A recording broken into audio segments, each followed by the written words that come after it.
오늘은 선한 사마리아 사람 말씀 제목으로 누가복음 10장 25절에서 37절 말씀을 보시고자 합니다.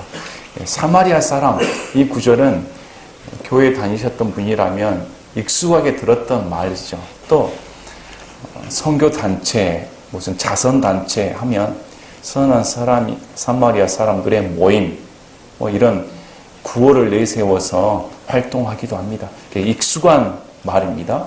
그래서 우리가 듣는 의미는 선한 사람, 사마리아 사람 이렇게 들리면 구제를 하는 사람, 마음이 착해서 베풀어 주는 사람, 이런 사람들의 대명사로 불리우게 되는 것입니다. 그러면 본문 9절에서 예수님께서 왜 선한 사마리아 사람이라는 이야기를 들려주셨는가, 여기에 대해서 함께 살펴보고자 합니다. 보시면 배경이 25절에 보라, 어떤 율법사가 일어나 그분을 시험하여 이르되, 이렇게 나옵니다. 율법사가 나옵니다. 율법을 가르치는 사람, 율법에 정통한 사람, 모세 오경을 백성들에게 잘 가르치는 사람, 이런 사람을 성경의 율법사로 불립니다. 이 사람이 일어나 그분을 시험하여, 의도가 예수님을 시험해 보겠다는 겁니다. 우리 예수님께서 백성들에게 가르치는 선생님이 되셨습니다. 그래서 율법사가 보았을 때 과연 어느 정도의 수준인가 평가해 보겠다는 겁니다. 우리 예수님이 막힘없이 말씀을 하시는데 자기가 율법에 정통했기 때문에 과연 내가 물어보았을 때 그 예수님이 어떤 대답을 할 것인가, 이렇게 마음속에 불순한 의도로 예수님께 시험을 제공을 한 겁니다. 자, 어떤 시험거리를 제공했냐면, 선생님이여 내가 무엇을 하여야 영원한 생명을 상속받으리까? 율법사가 예수님께 영생을 받으려면 무엇을 해야 됩니까? 이렇게 물어보는 것입니다. 자, 율법사는 어떤 마음을 갖고 있었냐면, 영원한 생명의 대가를 받으려면 우리가 어떤 행동을 해야 되는가, 보상으로 받는 것이기 때문에, 이렇게 생각을 했기 때문에 내가 무슨 일을 한다면 영원한 생명을 상속받을 것이다, 이렇게 생각했다는 것이죠. 오늘날도 성경을 보고 있지만, 교회에 나와 있지만, 이런 사람들을 우리가 흔히 말하는 종교인으로 불립니다. 이 종교인들은 교회에 나와서 봉사를 하고 아니면 교회 규례에 맞춰서 행동을 하고 다른 사람과 구별되어서 나는 하나님을 믿는다 자처하지만, 이 영원한 생명을 자신의 교회 출석 예배 숫자, 날짜 아니면 연수 이렇게 따져서 이 정도라면 내가 천국에 가지 않을까 하는 보상 심리로 생각하는 사람들이 많다는 겁니다. 그래서 이 율법사도 성경을 알았지만 예수님께 과연 내가 어떤 일을 했을 때 영원한 생명을 상급으로 받을 수 있는가, 이렇게 물어본 것이죠. 그랬더니 우리 예수님께서 그 의도를 모르셨겠습니까? 우리 예수님은 사람의 마음과 의도와 모든 것을 낱낱이 파악하고 계시는 분입니다. 성경을 볼 때 우리가 놀라운 것은 뭐냐면 우리 예수님의 인품이 너무 놀랍다는 겁니다.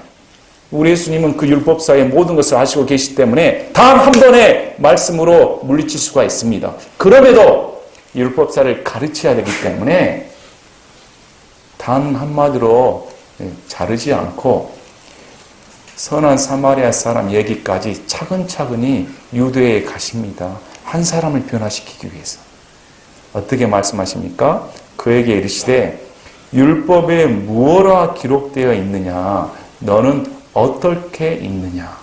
자, 우리 예수님께서 바로 율법은 필요 없다, 예수님 믿으면 다 된다, 이렇게 말씀하지 않습니다. 자, 많은 사람들이 복음은 행동을 요구하지 않기 때문에 율법만만 들려도 마치 소름이 돋은 것처럼, 가시나무에 손을 대는 것처럼 이렇게 넌저리 치는 사람들이 많습니다. 성경 그러질 않습니다. 성경은 율법은 복음을 가리킵니다. 율법은 반드시 행동을 요구합니다. 그런데 복음도 행동을 요구합니다.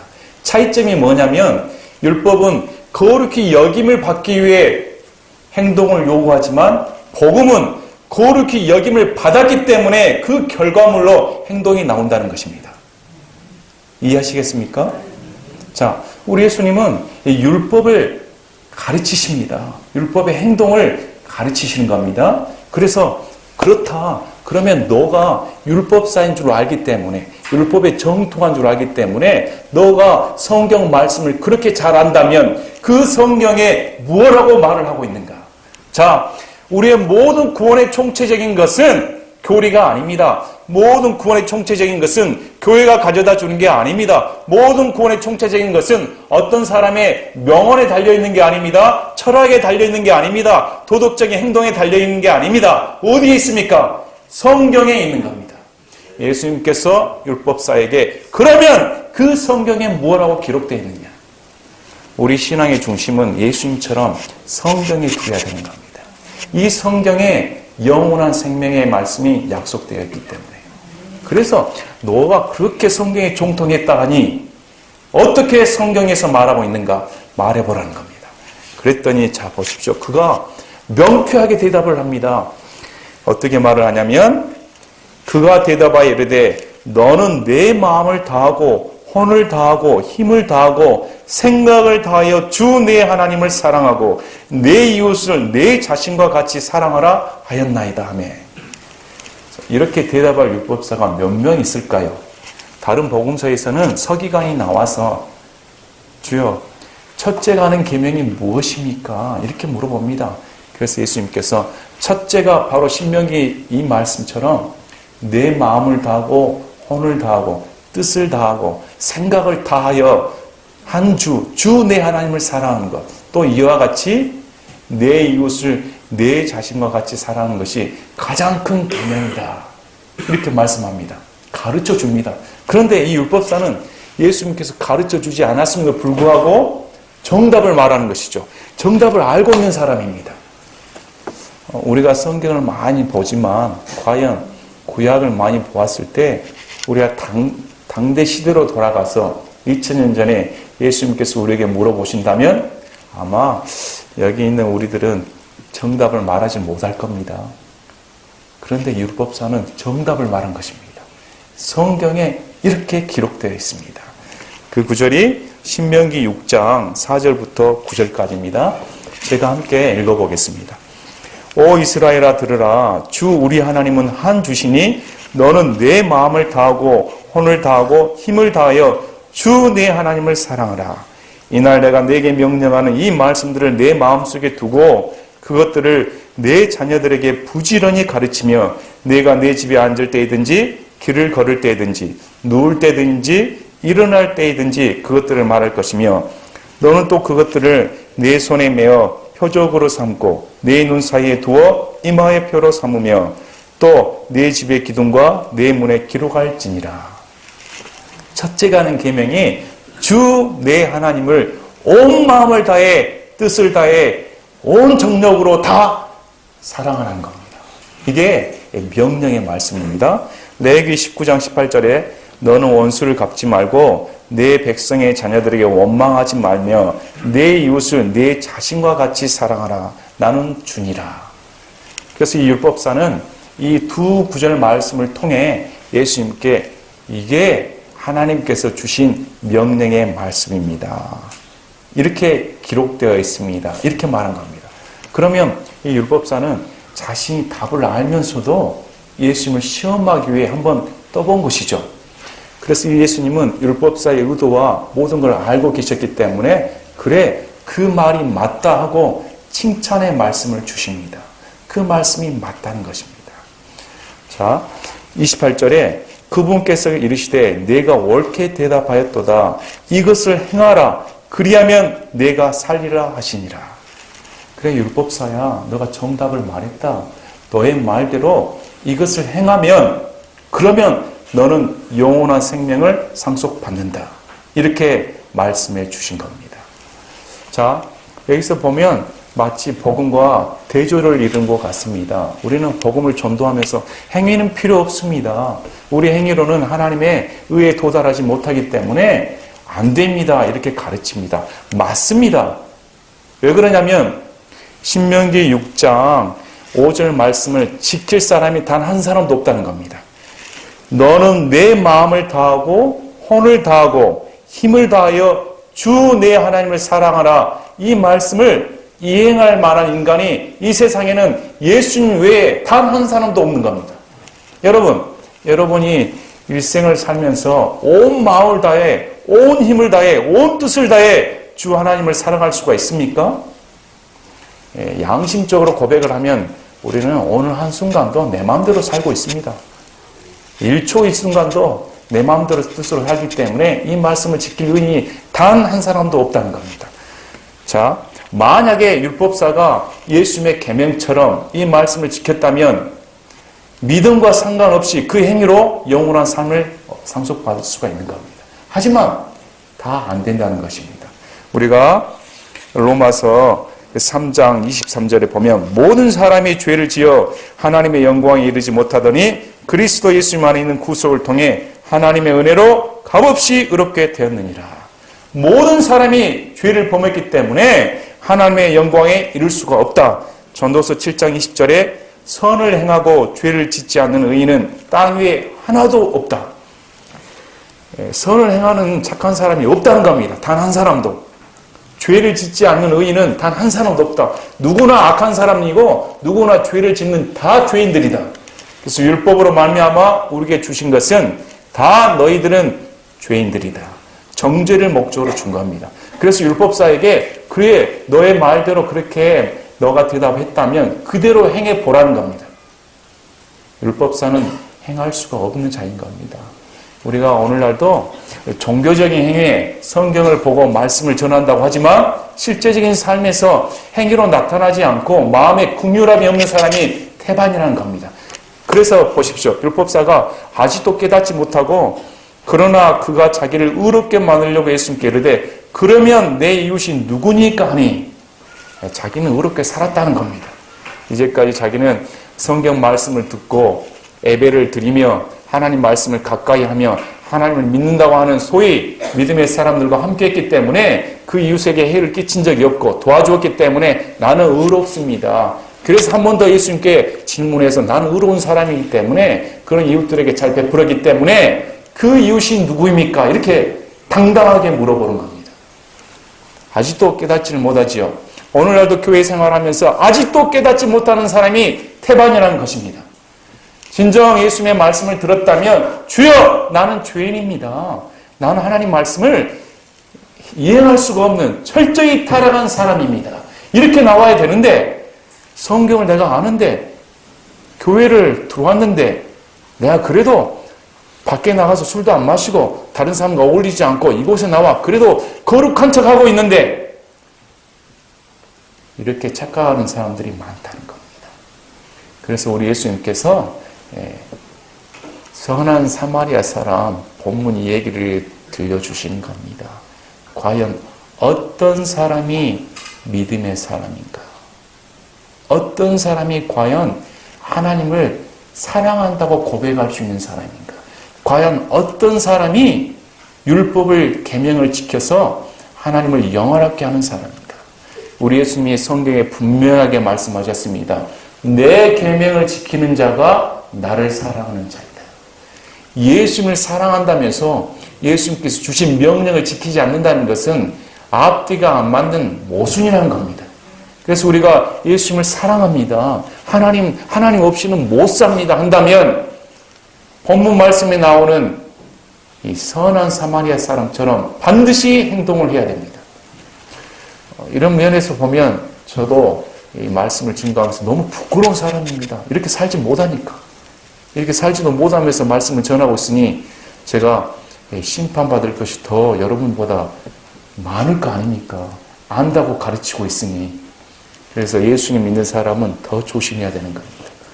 하나님 말씀을 내가 안다고 하는 사람은 행동으로 입증이 돼야 되기 때문에 두려운 말씀인 겁니다. 자, 그래서 우리 예수님께서 이 율법사에게 자세히 가르쳐 줍니다.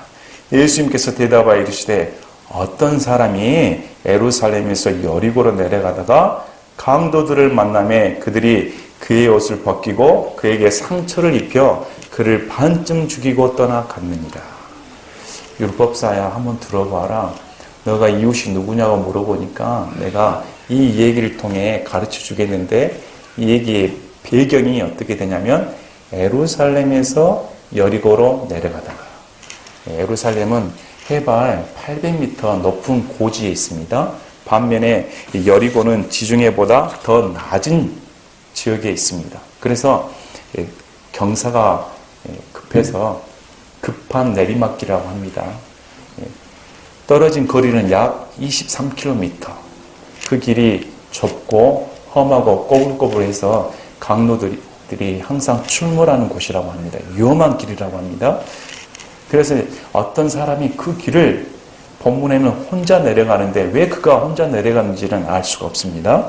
혼자 내려가다가 강도들을 만나게 됐습니다. 뜻하지 않게. 율법사가 들었을 때는 여리고로 내려가는 길은 그 길이 험악하고 강도들이 잘 출몰하는 곳이기 때문에 그래, 만날 수 있겠다, 이렇게 생각이 들었을 겁니다.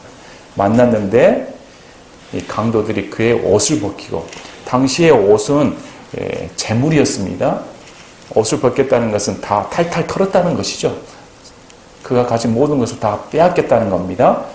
그런데 거기서 끝난 게 아니고 상처를 입혀 아마 죽도록 두들겨 팬 것 같습니다. 패고 반쯤 죽이고 떠나갔다.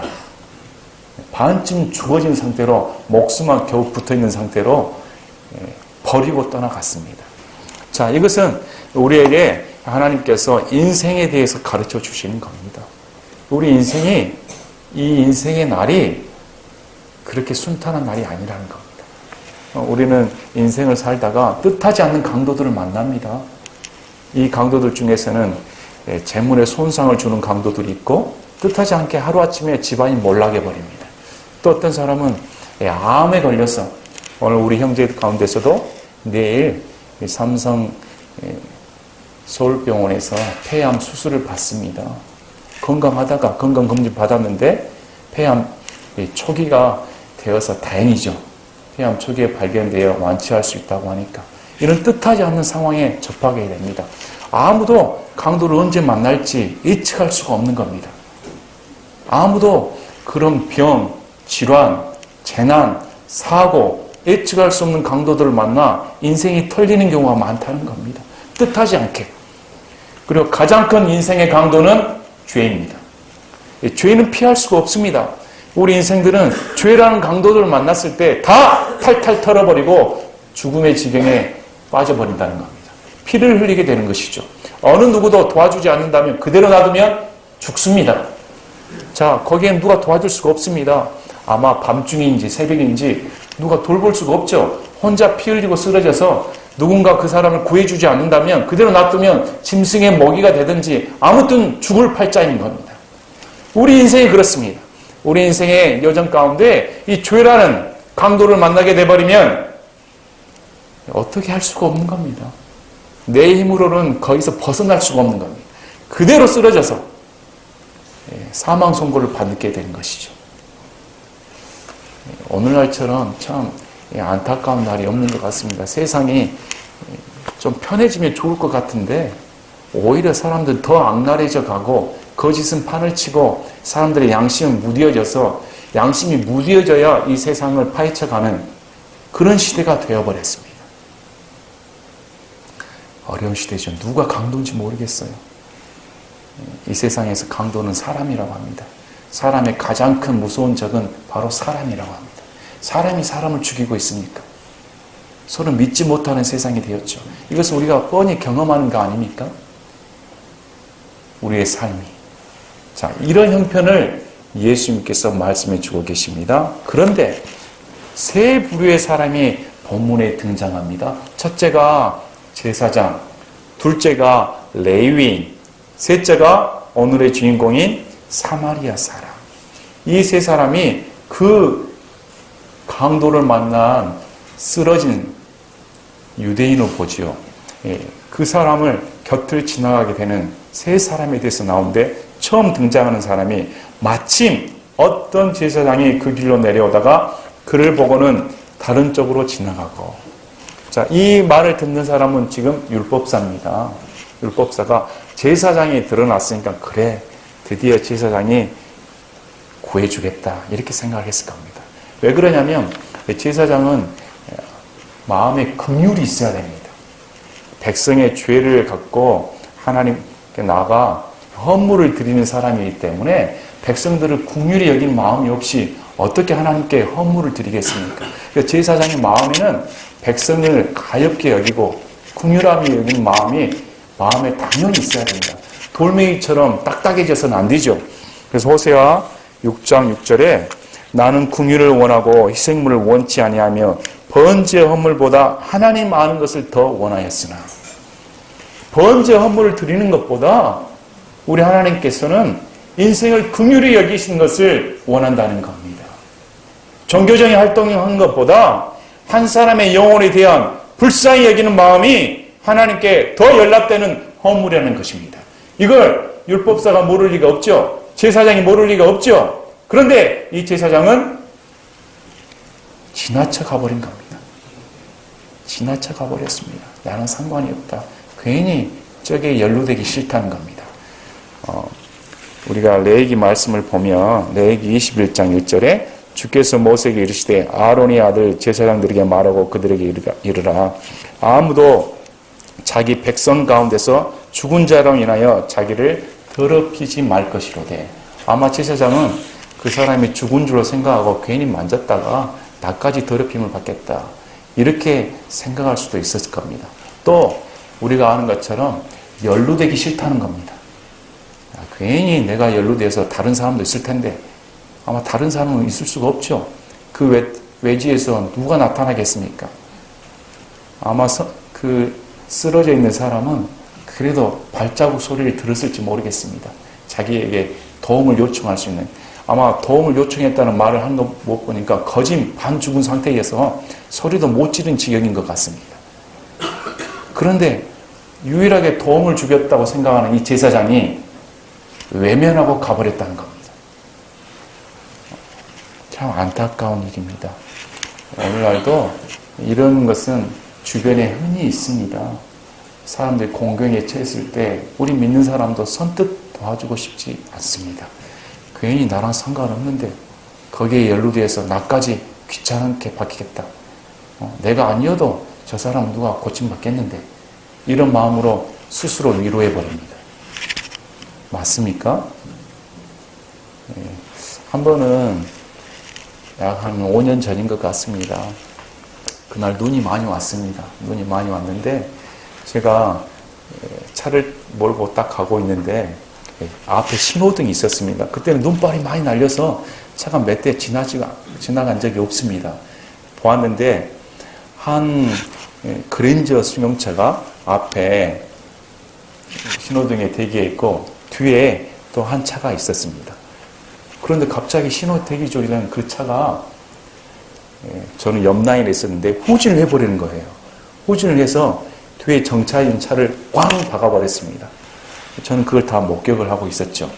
차에서 내리는 거 보니까 앞에 그랜저 차량에서는 2명의 건장한 아저씨가 내려오고 뒤에 부딪힌 차는 아무 잘못 없는 부딪힌 차는 젊은 남녀가 어린 남녀가 내려왔습니다. 봤더니 옥신각신하고 있는 거였습니다.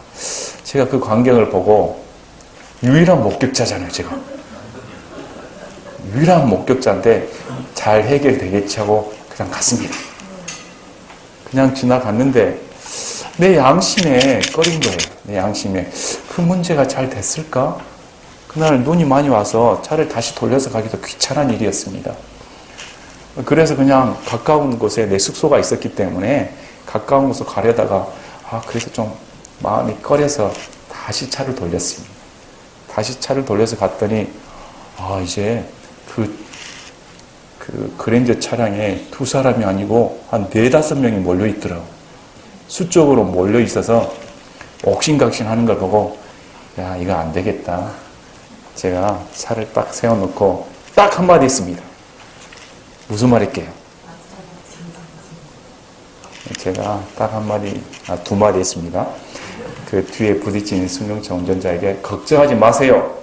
제 블랙박스에 다 찍혔습니다. 제 블랙박스에 다 찍혔습니다. 그 말 한순간 그 4명의 아저씨들이 바로 꼬리 내리고 잘못했다고. 참. 근데 만약에 거기 4명이 아니고 한 30명이 있었으면 과연 제가 용기 있게 제 블랙박스에 다 찍혀 있습니다. 이렇게 말할 용기가 있었을까? 여러분 하실 수 있겠습니까? 그때는 한번 상황 파악을 다시 한번 생각해 보겠습니다. 자, 이 제사장도 그렇게 생각했다는 겁니다. 괜히 도와주러 갔다가 강도들이 혹시 미끼로 사용한 거 아닌가? 거기가 이미 사람이 상했기 때문에 빨리 그 자리를 뜨는 것이 강도를 피하는 것이죠.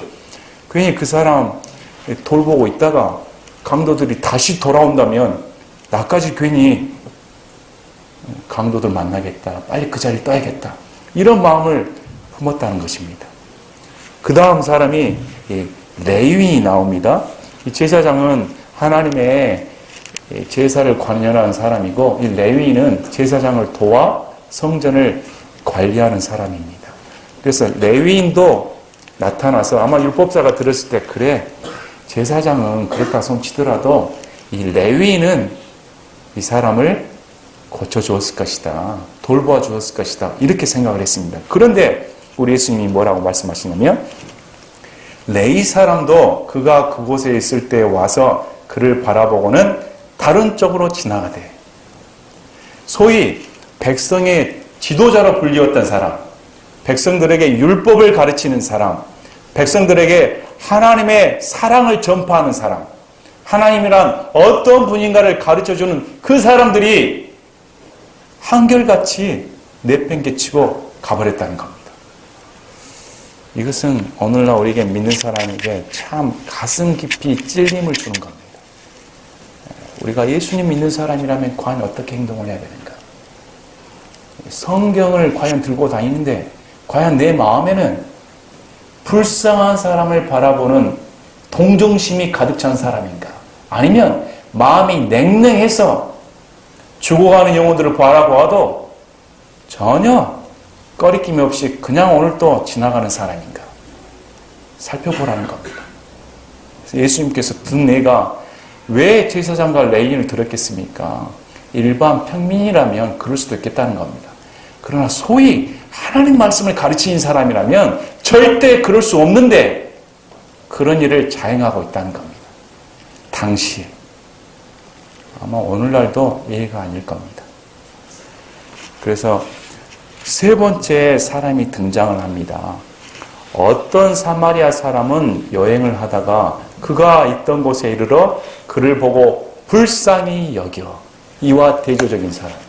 자, 여러분, 성경에서는 지금 예수님께서 말씀하시니까 제사장이 이렇다고 하니까 그럼 우리는 제사장 아닙니까? 성경에서 우리는 제사장 맞습니다. 베드로전서 2장 9절에 그러나 너희는 선정된 세대요 왕가의 제사장이요 거룩한 민족이요 특별한 백성이니. 구약의 제사장이 하나님의 법을 맡았다면 신약에 와서는 구약의 제사 제도가 철폐되었고 이제 우리가 하나님의 영을 받은 사람으로서 우리 각자가 제사장으로서 하나님께 직접 나갈 수 있는 특권을 얻게 되었습니다. 아울러 우리가 하나님의 제사장이라면 반드시 이 마음에 품어야 할 것이 백성들에 대한 긍휼히 여김이 마음속에 있어야 된다는 겁니다. 이게 제사장이 된 믿는 자의 기본적인 품성인 겁니다. 그래서 자, 여기 이제 우리 예수님께서 어떤 사마리아 사람이다. 율법사는 이 사마리아 사람이 얘기를 들었을 때 개로 들은 겁니다. 우리는 성경에서 유대인들은 사마리아 사람들을 개 취급하는 것을 보게 됩니다. 요한복음 4장 9절에도 사마리아인 여자가 유대인인 예수님을 만났을 때 유대인이 사마리아 사람과 상종하지 아니하기 때문이라 이렇게 말씀을 합니다. 유대인과 사마리아인은 오랜 긴 역사 동안 반목이 있었습니다. 서로 원수 관계였습니다. 오죽하면 유대인들은 사마리아 땅에 들어가지도 않습니다. 그 땅을 밟는 것을 수치로 생각했습니다. 그래서 삥 돌아가지요. 사마리아 사람과 함께 식사한다는 것은 있을 수가 없는 일입니다. 원수하고 어떻게 같이 밥을 먹는가. 그래서 율법사가 들었을 때 개나 돼지 취급받는 그런 사마리아 사람을 우리 예수님께서 예를 들어주는 겁니다. 너가 절대 상상할 수 없는 그런 어떤 사마리아 사람이 진정 이 선한 이웃이다. 이렇게 성경은 말합니다. 여행을 하다가 그가 있던 곳에 이르러 그를 보고 불쌍히 여겨. 이 사람은 다른 사람과 다르게 아마 여행의 목적지가 있었던 것 같습니다. 그래서 좀 먼 거리를 가는 사람인데 바쁘죠. 그러다가 이 사람을 보고 그 다음에 불쌍히 여겼다. 다른 사람하고 다른 차이점이 이 사마리아 사람은 쓰러져 죽어가는 사람에 대한 불쌍히 여기는 마음이 그 마음에 깊게 있었다는 겁니다. 마음만 있었는 게 아니고 34절에 그에게 가서 기름과 포도즙을 붓고 자신이 갖고 있었던 최선의 방법을 다 동원을 해서 이 사람을 고치고자 기름과 포도즙은 당시에 상처를 낫게 하는 약으로 쓰였습니다. 그래서 이걸 상처에 붓고 싸매며 뭘로 싸맸을까요? 어떤 사람은 이걸 해석하기에 옷을 찢어서 붕대로 삼아 감아 주었을 것이다. 이렇게 표현을 하기도 합니다. 헌신을 가리키는 것이죠.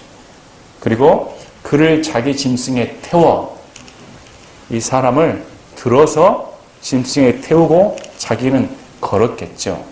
그래서 그냥 간 게 아니고 여관으로 데려갔다. 내팽개친 게 아니고 그 사람께 여관으로 데려갈 때까지 길을 한번 생각해 보십시오. 요즘 사람은 너무 편해서 앞에 몇 미터 떨어진 마트에도 차를 타고 갑니다. 물건 사러 갈 때도 차를 대동하지요. 걷는 것은 불편하게 생각하니까. 당시 길은 얼마나 험했겠습니까?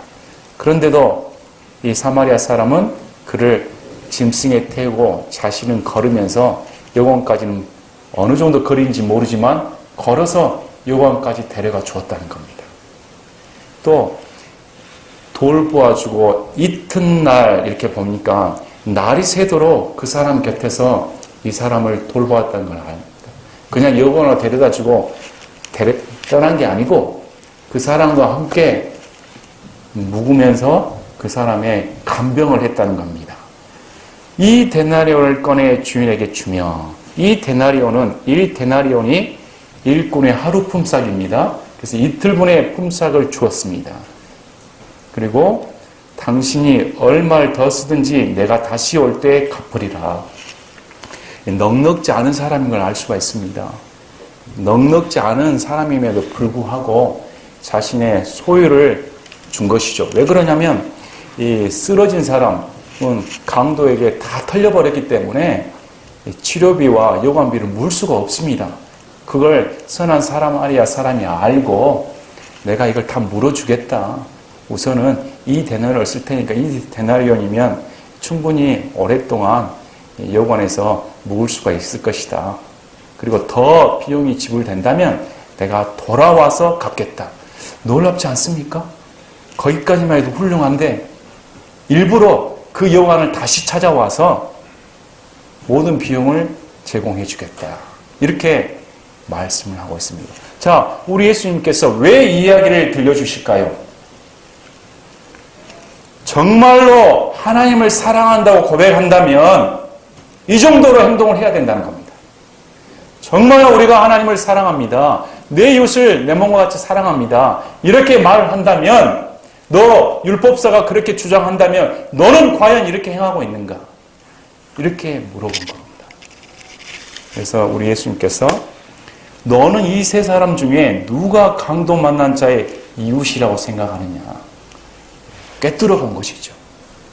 꿰뚫어서 율법사의 마음을 말씀을 한 겁니다.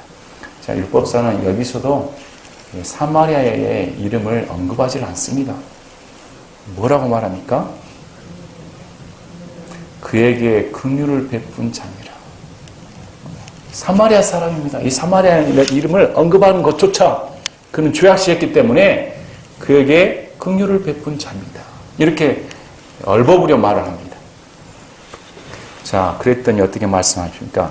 이에 예수님께서 그에게 이르시되 가서 너도 그와 같이 하라. 똑같이 말씀한 겁니다. 그와 같이 해야 영원한 생명을 얻을 수가 있다. 그래서 이와 같이 행동할 수가 없다는 겁니다. 우리에게는 입증된 것이 우리에게는 선한 행위가 하나도 없기 때문에. 자, 이 선한 사마리아 사람에 대해서 많은 사람들이 비유적인 해석을 많이 합니다. 그러나 이것은 실제적인 얘기입니다. 실제적으로 우리에게 행동을 요구하며 우리에게 다른 사람에 대한 긍휼함을 갖길 원하는 겁니다. 수많은 사람들이 지금 걸어 다니고 있다고 하지만 죄라는 강도를 만나서 다 죽어가는 사람들입니다. 이런 사람들 우리가 그냥 지나쳐서는 안 된다는 겁니다.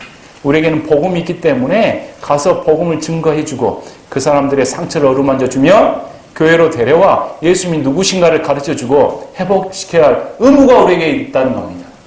또 아울러 두 번째로는 이 선한 사마리아 사람을 예수님으로 비유하기도 합니다. 왜 그러냐면 사마리아 사람과 유대인은 원수 관계였습니다. 마찬가지로 우리는 하나님과 원수 관계였던 사람들입니다. 돌봐줄 수가 없었던 원수였죠. 피 흘려서 하나님께서 와주셔서 우리를 건져내주시 아니하면 우리 힘으로는 거기서 일어날 수가 없습니다. 내버려 두면 그대로 죽습니다. 피 흘려서 죽습니다. 그런데 찾아오셨다는 겁니다. 여기 본문에 나오는 사마리아 사람보다 우리 예수님이 더 뛰어난 것은 우리 예수님은 사람이 아니시기 때문에 그분은 하나님이신 겁니다.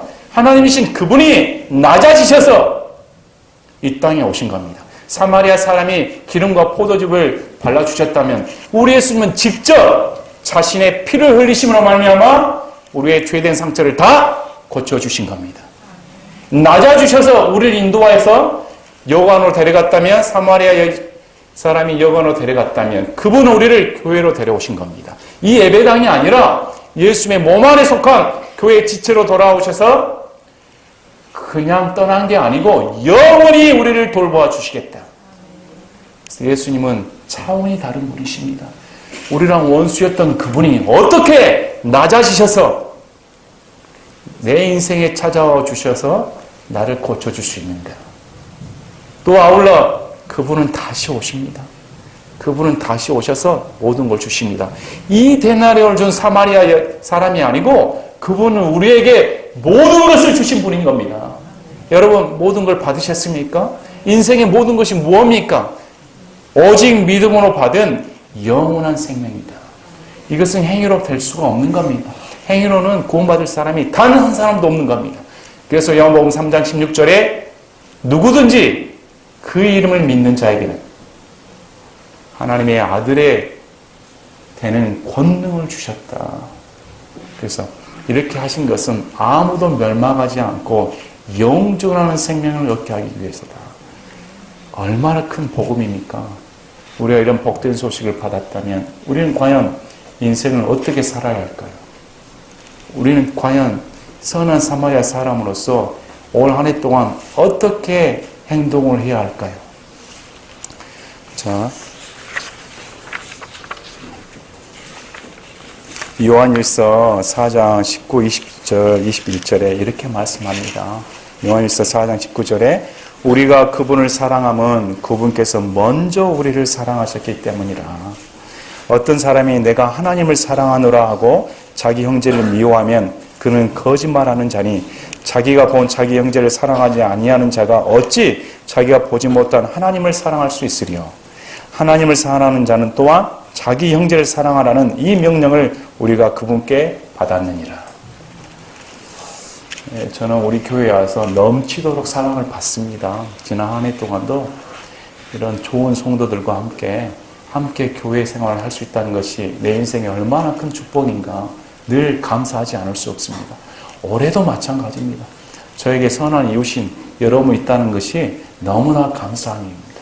아울러 제 자신도 여러분에게 선한 이웃으로서 과연 어떻게 살아야 할 것인가, 과연 우리 교회가 올 한 해 동안 하나님의 말씀을 믿는다고 하는데, 하나님의 성경을 가르친다고 하는데, 과연 우리는 예수님의 명령대로 자기 신의 형제를 과연 내 몸처럼 사랑하고 섬길 수 있는가?